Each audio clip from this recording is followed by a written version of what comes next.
आज हम एक महत्वपूर्ण प्रश्न हल करने जा रहे हैं। वीडियो को पूरा देखिएगा, अच्छा लगे लाइक कीजिएगा, कमेंट कीजिएगा और शेयर कीजिएगा। चैनल को सब्सक्राइब करना न भूलें ताकि नोटिफिकेशन द्वारा महत्वपूर्ण प्रश्न आपके पास तुरंत भेजे जा सके। प्रश्न है हमारे पास, यदि एक पासा उछाला जाता है तो निम्नलिखित में से कौन सी संख्या प्राप्त होने की प्रायिकता क्या है। पहला प्रश्न पूछा गया है, एक विषम संख्या होने की प्रायिकता क्या होगी पासा फेंकने पर। दूसरा है, 3 का गुणज होने की प्रायिकता क्या होगी। तीसरा है, एक पूर्ण वर्ग संख्या होने की प्रायिकता क्या होगी। चौथा होगा, 4 से कम संख्या प्राप्त होने की प्रायिकता क्या होगी। जब हम देखते हैं, हल करते हैं। जब हम एक पासा उछाला जाता है तो कुल संभावित परिणाम प्रत्यक्ष समष्टि कहते हैं, जिन्हें निम्न होती है। हम पासा उछालते हैं, पासा में 6 अंक होते हैं, तो ये सिंपल हो जाएगा 1 2 3 4 5 और 6। तो प्रत्यक्ष समष्टि या संभावित परिणाम हो जाएंगे 1 2 3 4 5 6। तो एनएस का जो मान होगा इक्वल 6 हो जाएगा। मतलब हमारे कुल परिणामों की संख्या 6 होगी। परिणाम 6 हो रहे हैं तो परिणामों की संख्या कितनी होगी, 6 होगी। हम पहला प्रश्न उसे ले लेते हैं। फिर एक विषम संख्या, एक विषम संख्या, तो लिखते हैं विषम संख्या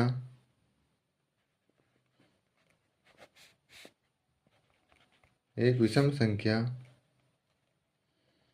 आने की के कुल संभावित परिणाम। चूंकि ज़्यादा सवाल इसलिए इसको E1 नाम दे देते हैं। E1 जो होगा हमारे पास विषम संख्या, इसमें हम देखते हैं 1 3 और 5 विषम संख्या है, तो इन तीनों को हम लिख लेंगे 1 3 और 5।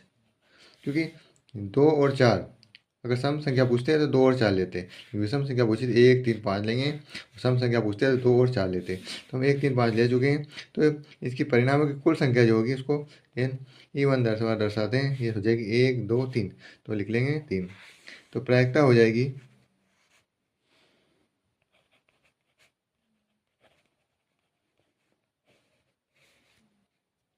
प्रायिकता को P से दर्शाते हैं। प्रायिकता P E1 इक्वल हो जाएगा N E1 upon N S। मतलब हो जाएगा प्रायिकता अनुकूल परिणाम संख्या कुल परिणामों की संख्या। तो अनुकूल परिणाम हमारे पास प्राप्त हुए 3, तो कुल परिणाम हम पर निकाल चुके थे 6। इसको कट कर देंगे, 3 एकम 3 3 दूनी 6। तो प्रायिकता हुई है 1/2। इस प्रकार से हमारी प्रायिकता 1/2 प्राप्त हुई है। दूसरा है 3 का गुणज होने की प्रायिकता निकालना है। दूसरा सवाल हम लिख लेते हैं।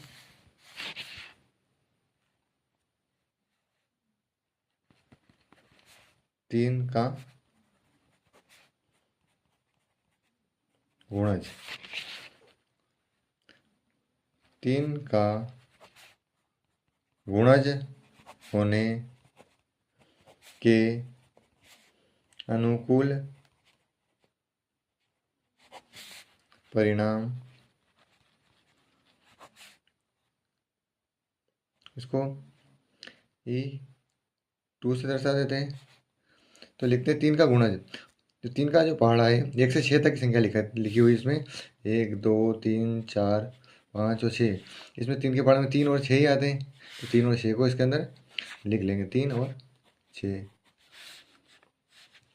तो इनकी संख्या हो जाएगी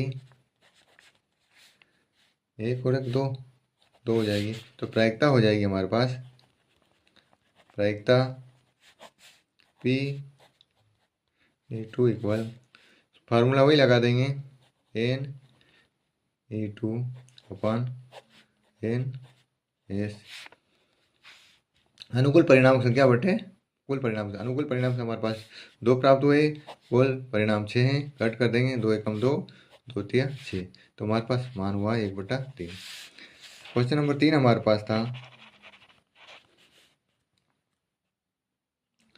पूर्ण वर्ग संख्या।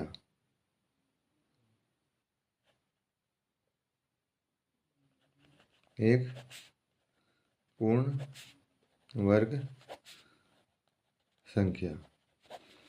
तो इसका हल करते हैं। एक पूर्ण वर्ग संख्या, 1 से 6 तक की संख्या को में हम देखते हैं कि पूर्ण वर्ग संख्या एक तो 1 है और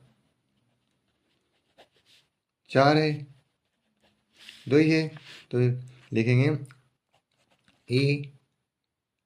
क्वेश्चन नंबर 3 है तो 3 डाल देते हैं, 1 और 4, क्योंकि 1 का वर्ग है और 4 2 का वर्ग है। तो हम लिख लेते हैं, प्रायिकता हो जाएगी हमारे पास, प्रायिकता P(E3) इक्वल N(E3)/Ns। क्योंकि अनुकूल परिणामक संख्या हमारे पास जो प्राप्त हुई है N(E2) इक्वल 2 है, तो 2 लिख लेते हैं और कुल 6 है, कट कर देते हैं। तो 1 कम 2, 2 3 6। तो इस प्रकार से 1/3 प्राप्त हुए हैं। क्वेश्चन नंबर 3 प्रायिकता प्राप्त हो चुकी। इसमें क्वेश्चन नंबर 4 जो प्रश्न है हमारे पास, उसमें पूछा है 4 से कम संख्या। तो हम लिखते हैं अगला प्रश्न,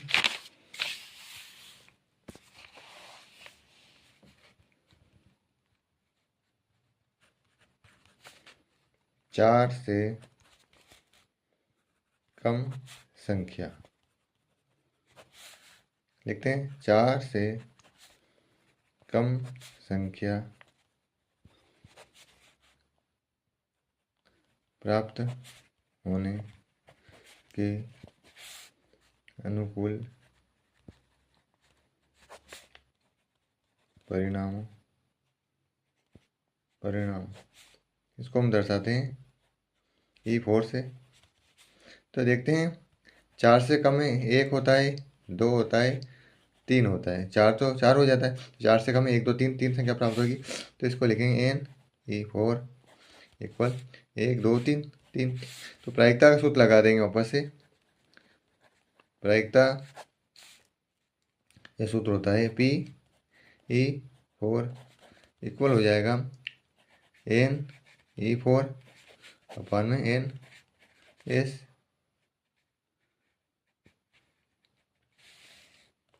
क्योंकि अनुकूल परिणाम की संख्या हमारे पास 3 है और कुल परिणाम हमारे पास 6 वही की वही, तो कट कर देंगे। 3 एकम 3, 3 हुए 6, 1/2। इस प्रकार से 4 से कम संख्या प्राप्त होने की जो प्रायिकता प्राप्त हुई 1/2 प्राप्त हुई।